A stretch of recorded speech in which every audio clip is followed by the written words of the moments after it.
Guys, welcome back to our new YouTube channel and जय हिंद। दोस्तों, आज आपको एक बड़ा इंपॉर्टेंट चीज बताने वाला हूँ, मॉडर्न हिस्ट्री के रिलेटेड है। देखिए, जब भी हम मॉडर्न हिस्ट्री की बात करते हैं हमारे दिमाग में ना कुछ पर्सनैलिटीज आ जाती हैं। जैसे आप इंडियन नेशनल कांग्रेस की बात करें या रिवॉल्ट ऑफ 1857 की बात करें, महात्मा गांधी को तो आप छोड़ नहीं सकते हैं। और जब आप महात्मा गांधी के बारे में अगर आप पढ़ने लगते हो तो आपके दिमाग में आता है कि उनकी सबसे पहली मूवमेंट हमारे इंडिया में कौन सी है, नॉन कॉपरेशन मूवमेंट है। जो खिलाफत है नॉन कॉपरेशन मूवमेंट आती है। फिर थोड़ा आप आगे चलोगे तो उनके बारे में आपने करना है सिविल डिसोबीडियंस। मतलब हमारी जो आफ्टर 1920 की जो मॉडर्न हिस्ट्री है ना, सब महात्मा गांधी कॉन्सेंट्रिक ही है। आप जब राउंड टेबल कॉन्फ्रेंसेस की बात करो, आपको पता है फर्स्ट राउंड टेबल कॉन्फ्रेंस क्यों फेल हुआ, क्योंकि वहां पे महात्मा गांधी नहीं गए। सेकंड राउंड टेबल कॉन्फ्रेंस जब कंक्लूड हुआ था तब हिस्टोरिक पूना पैक्ट हुआ जो हमारे बी आर अम्बेडकर और महात्मा गांधी जी के बीच में हुआ था। ये सब तो आपने करना ही है। एक चीज आपको बड़ी छोटी सी मैं बताने लगा, महात्मा गांधी कैसे महात्मा के सफर में गए। ठीक है, इतने बड़े जो उन्होंने सफर हमारा किया और कैसे हमारी इंडियन हिस्ट्री को उन्होंने पूरी की पूरी शेप दी, उसके बारे में बात करते हैं। देखिए, जो हमारे महात्मा गांधी का जो सही सफर है ना, वो शुरू होता है 1893 में। ये आपको पता होगा, महात्मा गांधी एक बैरिस्टर थे, लॉ पढ़ के आए थे वो इंग्लैंड से। तो इंग्लैंड में जब हमारे इंडिया में वो राजकोट में प्रैक्टिस कर रहे होते हैं ना, तो 1893 में एक दादा अब्दुल्ला करके एक पर्सनैलिटी थे। ठीक है, इनका ना एक लीगल केस था, एक पोरबंदर मुस्लिम फर्म इनकी थी, इनका एक लीगल केस था, साउथ अफ्रीका में अटका हुआ था। उसके लिए महात्मा गांधी को इन्होंने क्या किया, हायर किया। ठीक है, फिर महात्मा गांधी वहां से चले गए साउथ अफ्रीका। जो साउथ अफ्रीका था ना, उसकी इंडिया से भी ज्यादा बुरी हालत जो है अंग्रेजों ने की थी। वहां पर रेशियल डिस्क्रिमिनेशन इतना ज्यादा था, ब्लैक्स को वो इंसान की तरह कंसीडर नहीं करते थे। तो महात्मा गांधी ने सोचा कि मैं पहले जो है इनके लिए कुछ करूं।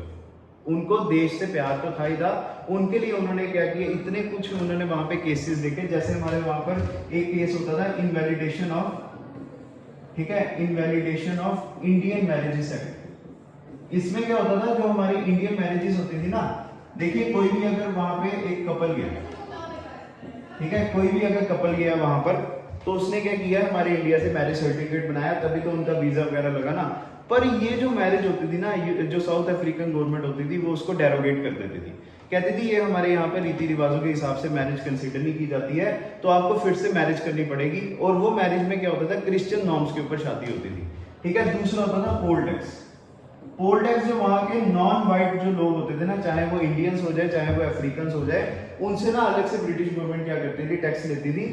अब एक और आपको अगर पता होगा, ब्रिटेन वहां पे साउथ अफ्रीका में क्या हुआ था, जो महात्मा गांधी थे उनको ट्रेन इंसिडेंट जो उनके साथ हुआ था, जब वो ट्रेन में सफर कर रहे थे तो ब्रिटिशर्स ने उनको वहां से जो है नीचे उतार दिया था।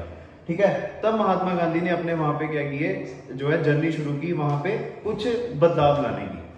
आपको पता है जो महात्मा गांधी है उनका जो क्या था, नॉन वायलेंस। ठीक है, नॉन वायलेंस जो था ये इनका सबसे बड़ा मेथड था। और ये कहते थे कि नॉन वायलेंस के साथ साथ आपको किसके ऊपर क्या करना है, सत्याग्रह के ऊपर फोकस करना है। ये जो आपने अगर एग्जाम में पूछा जाए ना, महात्मा गांधी का जो सत्याग्रह का मेथड था, ये इन्होंने कहां पे इवॉल्व किया, ये इन्होंने इवॉल्व किया था साउथ अफ्रीका में। ठीक है, साउथ अफ्रीका में इन्होंने जो है आइडियाज को ये अपनाया था। और वहां पर फिर इन्होंने क्या किया था, एक सर्वोदय आश्रम भी बनाया।